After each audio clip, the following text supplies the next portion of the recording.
three times already. So I mean, it doesn't feel like this is pure chance. So I think they're meddling with the connection right now over here, and at your end probably as well. Absolutely. So it's very intentional, and it's very obvious when they're doing it.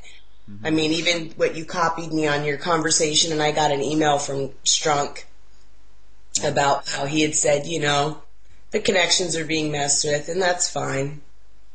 It's whatever. That's in God's hands. He'll deal with those people in his own wonderful, all-knowing way. We just do what we can do, Of course. Uh-huh. Yeah, I'm not bothered by it. Well, I mean, it's a little bit annoying, but I don't see it as an incentive to stop. So absolutely, if anything, it encourages me. So yeah, it's a confirmation that we're on the right track, I would say. So yeah, that's what Strunky said. Well, go ahead, Tina. Right. Where were we? Oh, so as I was younger, there was incestual sexual abuse within immediate members of the family.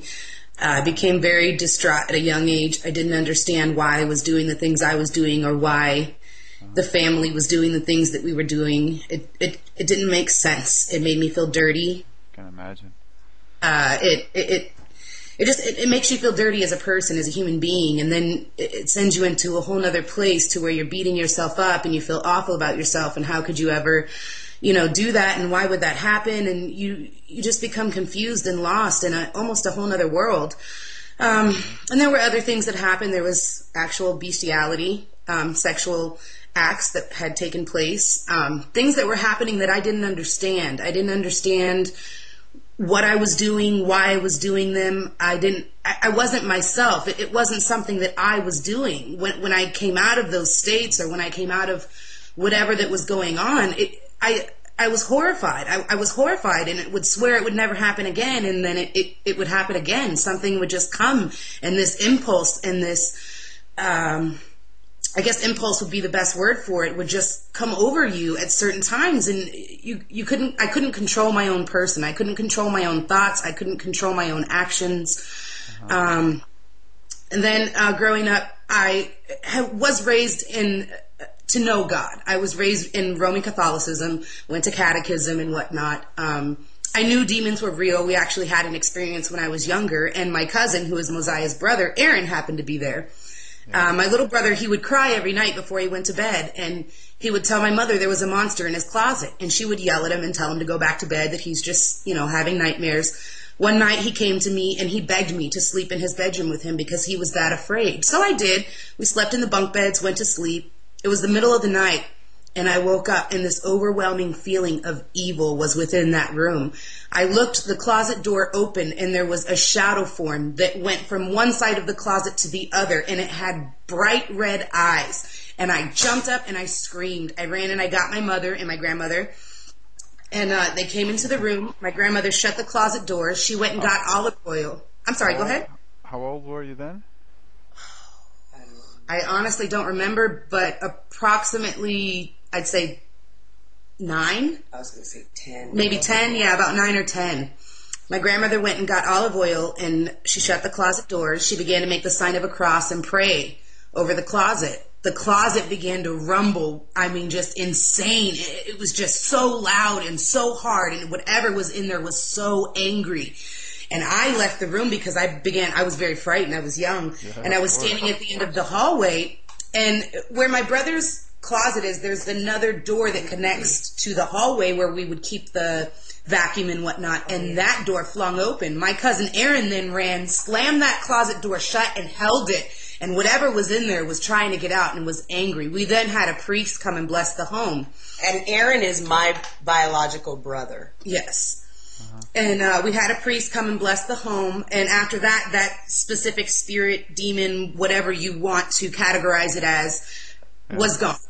But the hatred and the anger and everything else remained in my home. I mean, it was constant fighting between my mother and my father, constantly talking about getting a divorce. They would fight about us. We could hear them screaming in the room about us. For some reason, there was the way we were raised, I don't know how to really explain it, but I was daddy's girl and my sister was mommy's girl. And everything that one of us did affected the other. If my sister did good, then my dad would punish her and be good to me. If I did good, my mother would punish me and be good to my sister. It was a really entangled, confusing situation. It didn't really make much sense.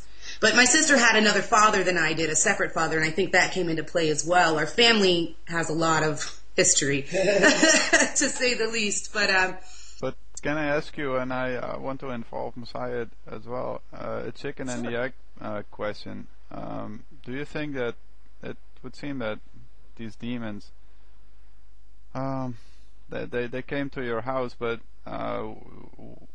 what was there first? Was there first the dysfunctionality in your family, or were the demons first, and they induced the dysfunctionality or the disharmony in your family?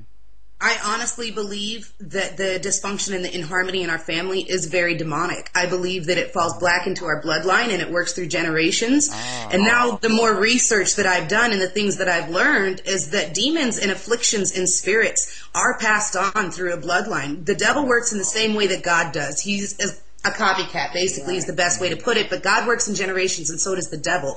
And we inherit everything that happened previous to, from our generation, from the people who lived before us, our grandmothers, great-grandmothers, things that they experienced, those get passed down, absolutely. And I believe that had a lot to do with the dysfunction and the inharmony in my family. And currently, none of my family is saved, besides myself, my immediate family. They are all not saved, and they are all demonically possessed, absolutely. That's horrible. It's very horrible. It's very awful. But I thank God now because he gives me the eyes to see what truly was going on. Because as you're growing up, I didn't know until I really did research and was set free that that's what was going on. And I don't know if you've ever heard, I'm sure you have, The Screw Tape Letters by C.S. Lewis. It's a really amazing book. And if you read it, it's letters from a higher demon to a lower demon who was trying to possess a certain human in time. And they go back and forth and they talk about the idiosyncrasies and the different aspects of a person's personality and how they play on each other and how one demon feeds off of another. And that's where the lack of harmony and dysfunctions come. Yes, absolutely. And we don't even realize it, but they're feeding into one another and working through us. And we're confused thinking that it's us or the other person. Yeah, I understand. Yeah, I mean, it's a crazy situation. Oh, absolutely. Definitely crazy. Yeah. And then as I got older, in 6th grade I began using drugs. My family was very dysfunctional. I needed an escape and I didn't know where to go. I knew God was real. I never had denied that God was real. But if he was such a good God, why was this happening to me and my family? It didn't make sense. What did we ever do wrong is what I thought. That's what I felt. What did we do? That's a reasonable thought. It's very rational. Absolutely. But I never had a significant prayer life or a walk with him. I just knew of him. And so that was my escape, was drugs. I began smoking marijuana. I was dropping hits of acid before I even reached 8th grade. My father was a terrible alcoholic. And I'm sorry, go ahead. No, it's doing acid. No, how old were you then? It's 12, 13? Yeah, about 12 or 13, yes, sir. Oh, that's pretty heavy, Oh, yeah, I was doing it all. I was doing it up. It was my escape. It was the only thing that made me not think and not feel. If I didn't have to feel those emotions and that hurt, why not? I'm on cloud 9 and I'm thinking about nothing. I'm just feeling the body high and I'm feeling in a way, my soul was lifted. Not specifically or necessarily, but it eased the pain. It eased everything. Everything else just melted away into the feelings of what the drugs bring to you. Although growing up, like I said, I was daddy's girl. My father was my best friend. He was the one person who understood me and that I could talk to anything and everything about. I mean, we had the type of relationship where we could look at each other and not have to say a word. We knew what the other person was thinking. And then once, I think it was about 6th grade, my father started to become violent. He had never been violent before that, but he started to become very violent. And when he would become violent, he would hit me and only me. He never touched another one of my brothers or sisters. But it became to the point where literally I can remember times where I was running around the kitchen table, pulling chairs out, running from him so he couldn't catch me. I mean, there was a time where I broke my glasses at school and I had come home and I showed my mother and she said, "You're going to tell your father when he comes home." My father came home and I could smell the vodka seeping through the pores of his skin, and I knew I was in for it. And he busted my lip open. I was bleeding, crying in the corner, holding myself, crying.